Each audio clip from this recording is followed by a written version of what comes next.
Ahora hablaremos de la transmisión por aire.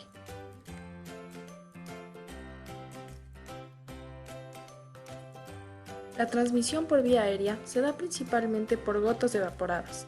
Esta es una diseminación de partículas residuales, es menor a 5 micras.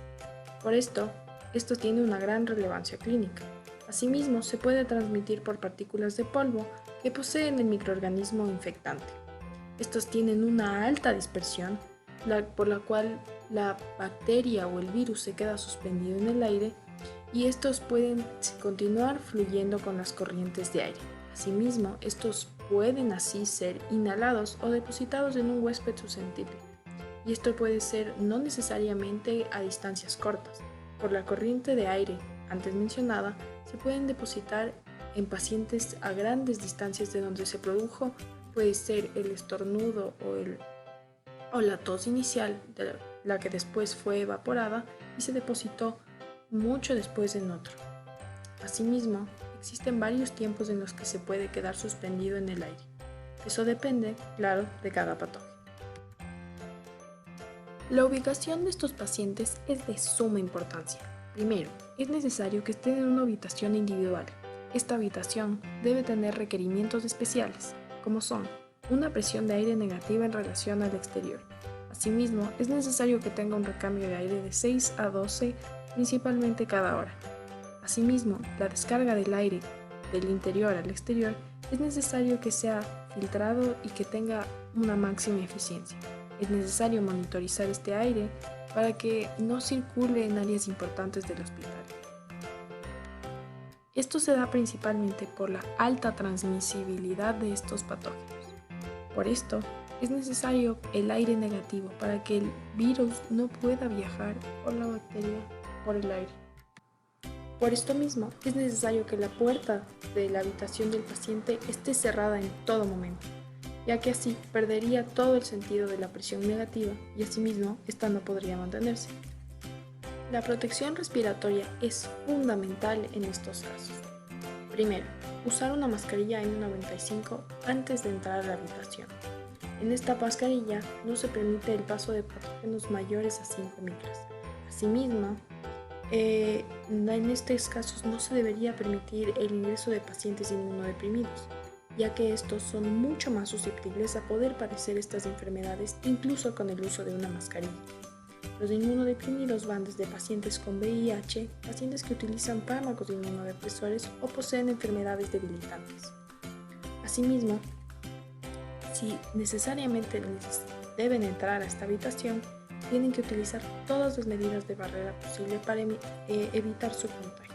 Asimismo, es preferible evitar estar muy cerca de los pacientes. Incluso cuando estos tienen una alta dispersión, es peor estar aún más cerca de los pacientes contaminados.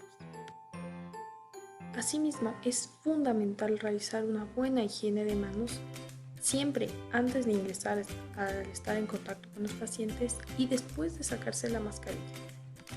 En estos casos es necesario intentar limitar al mínimo los traslados del paciente. Si en caso de que se vaya a realizar, es necesario que el paciente se encuentre con una mascarilla N95, al igual que el personal que lo vaya a trasladar. Asimismo, es de suma importancia restringir las visitas, tanto en horario y asimismo para las personas que no hayan tenido exposición previa a este patógeno, niños y embarazadas, ya que estos son mucho más susceptibles a padecer la enfermedad, incluyendo a los pacientes inmunodeprimidos. Todas estas medidas también deben ser implementadas para el personal de salud. Esto se produce principalmente por los siguientes patógenos: por Mycobacterium tuberculosis, los virus que producen los exantemas, como son el virus de la rubiola, el sarampión, la varicela, el ortomyxovirus, que produce influenza, y el COVID, que produce actualmente SARS.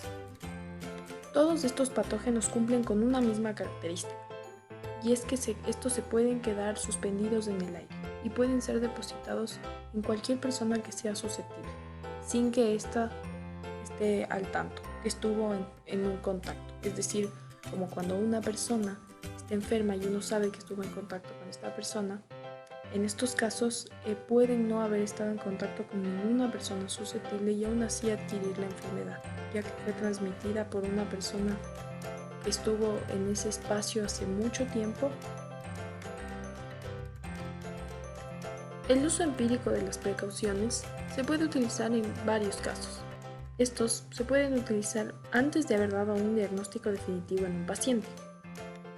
Por ejemplo, cuando se ve a un paciente que está en un muy mal estado y se ve que tiene una alta contagiabilidad, es necesario comenzar a utilizar este tipo de precauciones.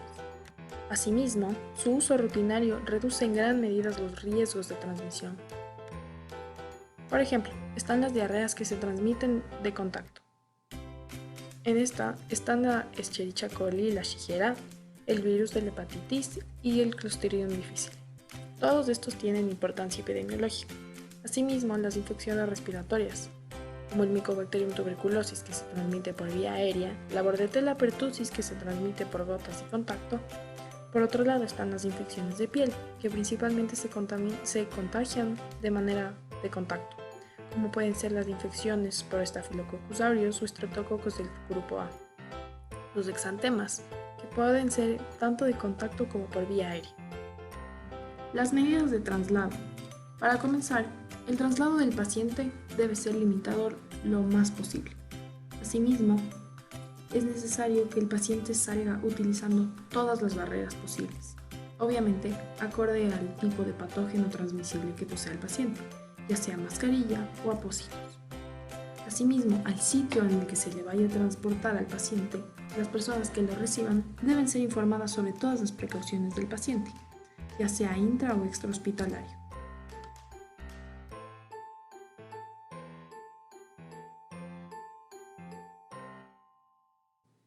En el traslado intrahospitalario, es necesario utilizar adecuadamente las medidas de barrera, como son, por ejemplo, la utilización de mascarilla en las infecciones por transmisión aérea y en infecciones cutáneas, utilizar apósitos o cubrir las lesiones de manera adecuada.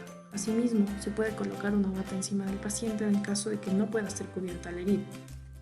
Asimismo, el personal sanitario debe siempre utilizar guantes y también utilizar otras medidas de barrera, según sea la enfermedad infecciosa, como puede ser la utilización de bata, mascarilla o incluso gafas.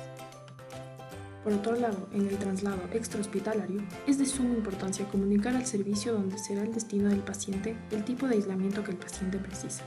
Asimismo, se debe detallar un alta en el que se habla sobre el tipo de microorganismo, todos los cultivos que se han realizado, el tiempo de aislamiento que ya lleva el paciente y cómo ha ido evolucionando su enfermedad. Asimismo, el paciente también debe ser informado de cómo se transmite su enfermedad para que colabore y evitar la transmisión de la misma. Las personas con infecciones de vía aérea deben utilizar mascarillas, así como las infecciones cutáneas deben taparse la infección. La utilización de tarjetas de aislamiento es de suma importancia, ya que estas permiten identificar qué tipo de aislamiento precisa este paciente y asimismo permite tener las precauciones esenciales antes de entrar en contacto con el paciente.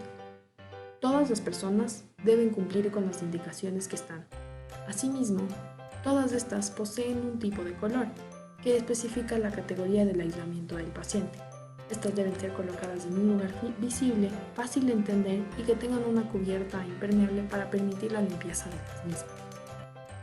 Pero principalmente es que estas sean fáciles de entender y tengan dibujos y la explicación sobre principalmente cómo otras personas fuera del personal médico van a tener el ingreso a este lugar. Por ejemplo, tenemos la tarjeta amarilla, que habla sobre el aislamiento por contacto. Aquí se indican todas las precauciones que deben ser tomadas, como son la higiene de manos, el uso de guantes o batas. Asimismo, es necesario un material clínico individual. Las visitas están restringidas y se debe limitar el transporte. En la tarjeta verde podemos ver que es el aislamiento por gotas, en el cual se precisa un lavado de manos, la utilización de una mascarilla común o quirúrgica, restricción de las visitas, la habitación puede ser individual y asimismo limitar el transporte de los pacientes. Finalmente, en la tarjeta azul podemos ver el aislamiento por aire, en el cual se precisa una habitación individual con presión negativa. Por otro lado está una protección respiratoria específica con una mascarilla N95, un lavado de manos, una restricción principalmente total de las visitas y asimismo limitar el transporte de los pacientes. Eso sería todo. Muchas gracias por su atención.